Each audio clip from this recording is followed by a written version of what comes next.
Hello, and welcome to A VO's Journey. My name is Anthony Pica, and this show is all about helping the new and upcoming voiceover artists grow their business, sidestep all the crazy things that I seem to step on. It is Wednesday, June 1st. It is June already.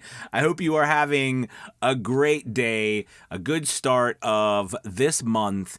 And today's topic, I think, will help a lot of people, and that is get more out of your voiceover demo. Get more business. All right. How can you do that? And we're going to discuss all of that today in this video. Real quick, before we get started, make sure you hit that like and subscribe button and the notification bell, and make sure you hit all. YouTube makes you go through a bunch of steps, so you got to hit all. And then when you hit all, anytime I post a video, you'll get a notification. If not, you don't get notified. So make sure you hit that. All right. And check out the link below because we're running a special for VO's Journey Elite Academy, announcing some incredible news tonight.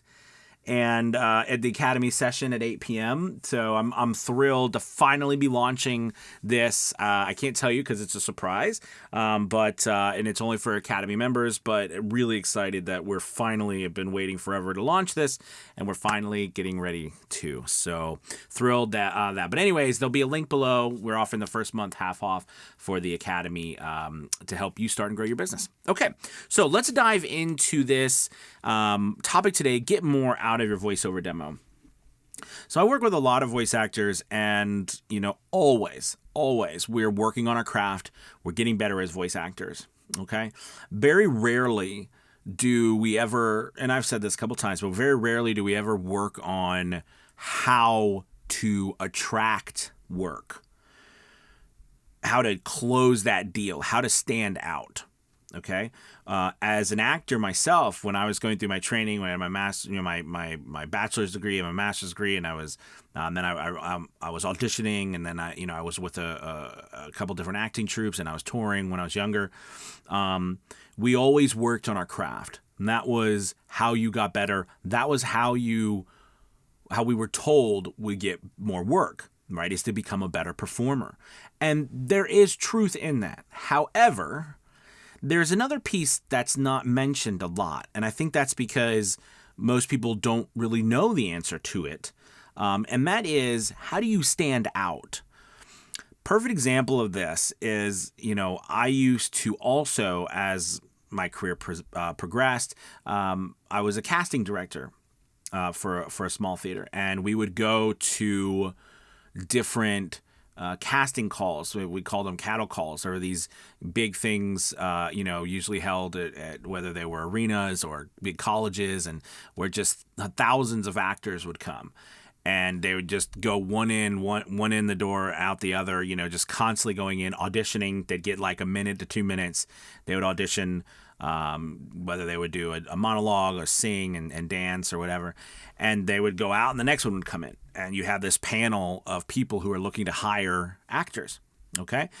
And after the first 5 or 10, you sort of begin to become a little numb because, and on top of that, you start to hear the same stuff over and over again. That's why I think it's, on a side note, I think it's vital if you are making your own demo, you're doing your own DIY demo as well, make sure you try not to use the scripts that you can find on websites, that are free. Not because they're bad, they're not bad, but because so many people are using them. And if you are a casting director and you're looking for them, you're going to hear these things, and you're going to hear the same things over and over again, and you just you become numb to it. So the point I'm trying to make is that, I saw thousands, tens of thousands of auditions throughout my time as a casting director. And I can tell you off the top of my head, only like 1 to 2 stand out of all of those auditions, tens of thousands. And it was because of what they did in their audition to stand out, what impression they made. Okay. So I had to tell you, and I'm not telling you to do this, but one of the gentlemen who auditioned, in his monologue, and it was something about shedding his, I guess, shedding some guilt or things that he had or whatever. So part of that was him taking off pieces of clothing, right? And, he went through this thing. I mean, never, he got down to his skibbity bibbities, but he didn't take those off, thank goodness. But the point is, though, is that, like no one else had done anything like that, right? And, I remember it from today, and it was over 20 plus years ago. And, the point I'm trying to, and not just that specific thing, but it stood out to me and everybody in that room because it was so different. It was unique. Another person had about 4 or 5 layers of clothing on, and they came in and they would take a layer off and become a new character in their monologue, and instead of just switching back and forth. And that visual aspect, that storytelling aspect that went beyond them just doing it, was, again, memorable. And they also had different shoes. They changed. So here was the crazy part about it.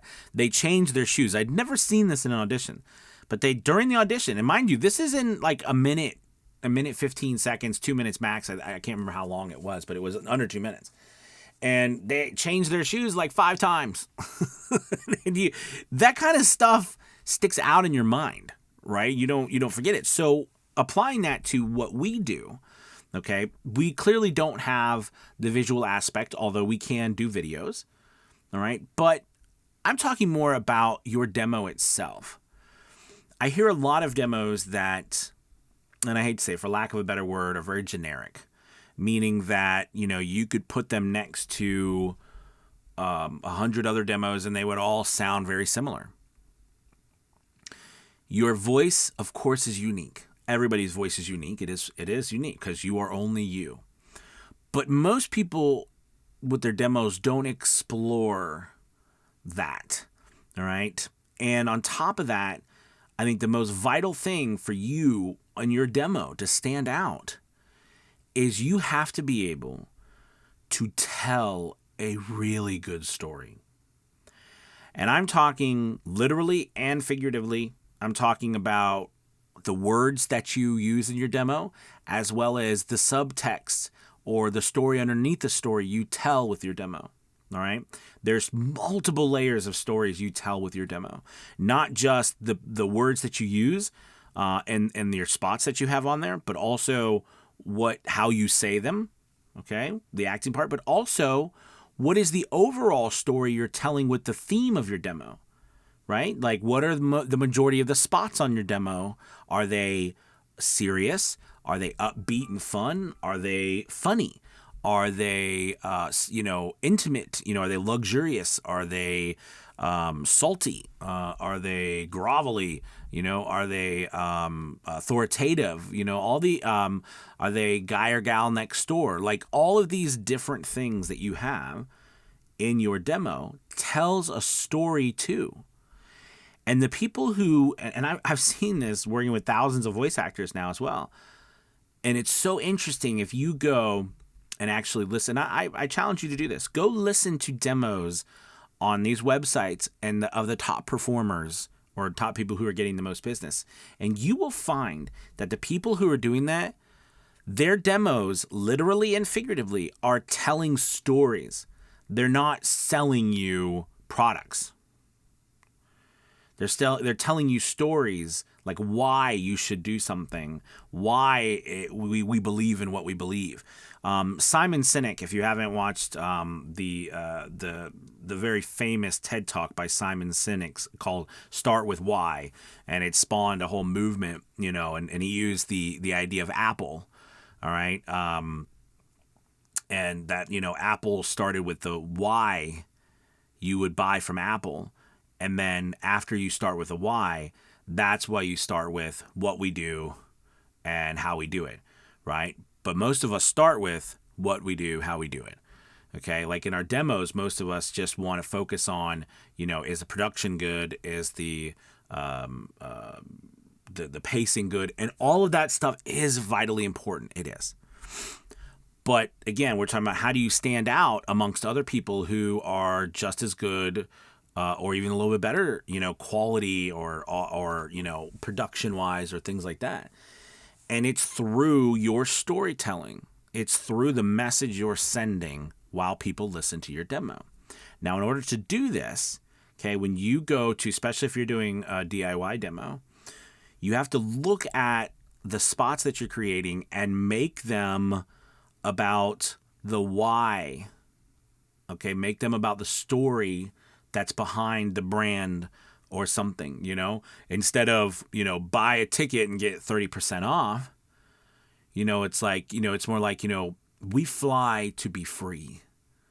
We fly because we don't like borders. We don't like boundaries. We believe in true freedom. And our product brings that. Our planes, our business allows us to be free. You see, like, where I'm just making this up, but you see how, like, one's telling a story about what they believe, all right, and one is saying, hey, just, we're running a special right now. Now, are there both of those? Of course. But what I'm trying to tell you is what I've seen. And this is all my opinion. But what I've seen into working, and I've been very fortunate, because having worked with so many voice actors now, it's been really beneficial to see what works and what doesn't work. And what always seems to work way more than others is the ones who their demos tell a better story. Again, figuratively, literally, each spot, all the spots together tell a better story, win more work, hands down. Okay, and I attribute that to what is happening, what is in our society today. We're looking for that why behind why we do stuff. Who are you? What are you about? What do you stand for? What do you believe in? We're always asking those questions. We are more willing to buy from someone we trust or someone we like than we are from someone who might even be a little better. Think about it. It's true. Okay. Think about this. If you were to hire someone to be your babysitter, we are more willing to hire a good friend's daughter or son that we know, that we're very good friends with, because we know them, they live in our community, than a stranger off of a website that has been vetted and has years of experience, has, certifications. Think about it. Now, you might not say that to someone's face, but just think about that feeling you got when I said a stranger as opposed to someone we know or we like. Even if it's a kid who has no experience, we're going to go with those people we know or we trust. All right? And how that equates to what we do is that we have to build that trust. We have to build that affinity through our ability to tell a story and connect with that person that we'll never meet most of the time. All right? So I'm going to finish this up. When you're putting something together, make sure you are looking at what story am I telling, and am I telling a good story? Am I telling what people believe in, why they believe it? All right? You want people to get carried away in the story you're telling, because then they're going to be like, wow, this person's really good. I want them to tell our story. All right? Don't don't get sucked into the, just putting anything up there on your demo. All right? All right, you guys, thank you so much for sticking around this long. This was a long one, but I hope this has been very helpful. And I think this is some of the best advice I can give about your demo, real advice on what I see working and what I don't see working. I want you to verify it. Go verify this. Go listen to demos on all sorts of platforms. They're available for you to listen. And see the ones that stand out to you. See the ones that are getting the most work on these platforms. You will see, without a shadow of a doubt, the ones that are telling really great stories on their demos. All right, guys, thank you so much for watching. Remember, hit that like and subscribe button again and the notification bell. And don't forget to check out the link below on Avio's Journey Elite Academy. All right, you guys, have a wonderful Wednesday. Goodbye. Goodbye.